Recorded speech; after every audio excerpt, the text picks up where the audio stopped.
देख रहे हैं NI 24/7 न्यूज। मैं हूं आपके साथ डिंपल राणा।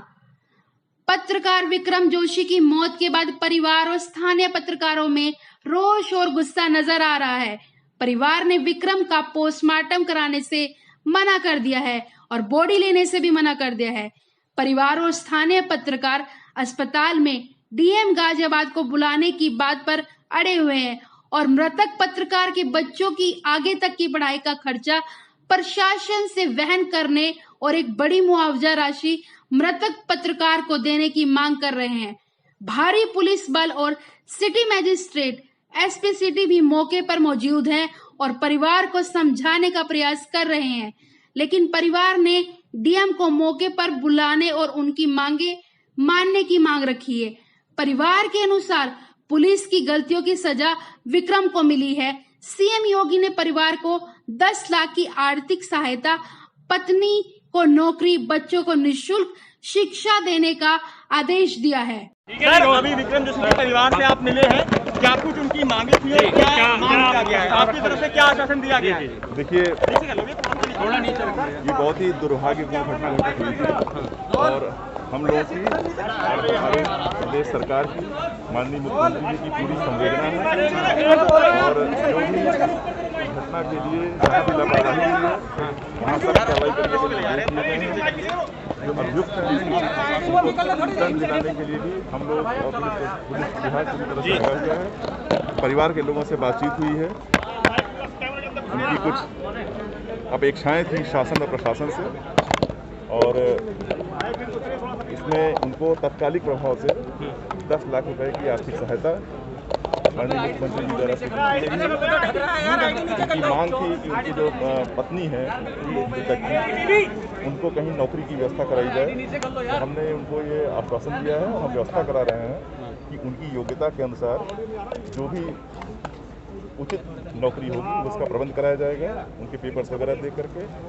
तीसरा विषय उनका था बच्चों की पढ़ाई को लेकर के, क्योंकि वो गरीब परिवार के हैं और संकट में हैं, तो उनको हम किसी अच्छे स्कूल में उनके निःशुल्क पढ़ाई का प्रबंध हम लोग सुनिश्चित कराएंगे। हमारी बातचीत से पूरी तरह संतुष्ट हैं। इसके अलावा उन्होंने सुरक्षा की मांग की है, SSP साहब ने उनको सुरक्षा मुहैया कराने की बात भी कह दी है और ये भी उनको कहा गया है कि जो तीनों बातें कही गई हैं उसका आश्वासन हम लोगों ने दिया है, उसके लिए उन्हें किसी कार्यालय में आने की आवश्यकता नहीं है।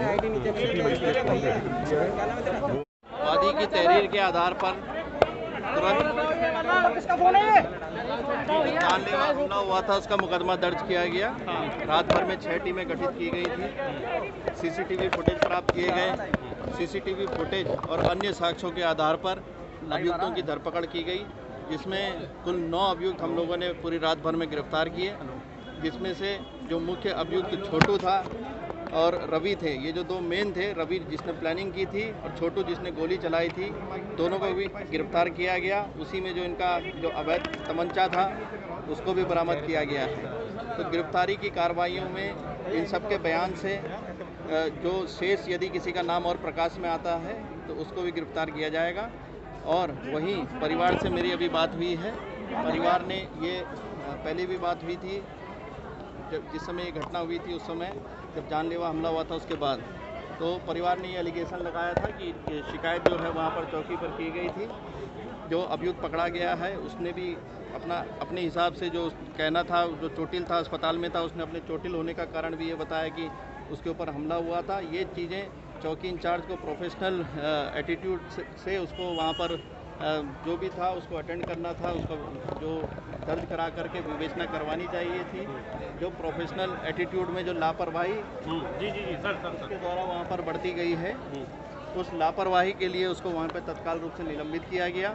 वहीं CO सिटी प्रथम को जांच दी गई है कि यदि किसी अन्य की भी उसमें लापरवाही यदि प्रकाश में आती है तो उसके अनुसार रिपोर्ट आख्या प्रेषित करें, ताकि आगे भी कोई कार्रवाई बनती हो किसी पे तो वो की जा सके। आरोपियों को किस प्रकार की सजा दिलाने के लिए पुलिस किस प्रकार की सहयोग करेगी? इसमें जो अभियोजन अधिकारी हैं, इनके साथ हम लोग बैठक करके, कल ही बैठक करके क्या क्या साक्ष्य उपलब्ध हैं, अहम साक्ष्य, क्योंकि इसमें CCTV फुटेज भी उपलब्ध है, अवैध तमंचा बरामद है, पूर्व रंजिश के भी साक्ष्य हमारे पास मिल गए हैं। रंजिश का साक्ष्य मतलब जो पहले एक बार इनका जो एप्लीकेशन जो पहले दी गई थी वो हमको मिल गई है, जिसमें छेड़छाड़ का आरोप लगाया गया था।